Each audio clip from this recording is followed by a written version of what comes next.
Umaabot sa 42.8 bilyon pisong halaga ng illegal na gamot ang nakumpiska ng Philippine National Police sa ilalim ng Pangulong Ferdinand Bongbong Marcos Jr. mula July 2022 hanggang May 17, 2025.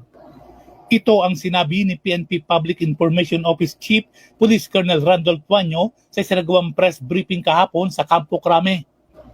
Ang nasabing datos ay mas mataas ng 29.4 bilyong piso kumpara naman sa 14.3 bilyong pisong halaga ng iligal na gamot na nakumpiska ng Administrasyong Duterte mula July 2016 hanggang Mayo 2019.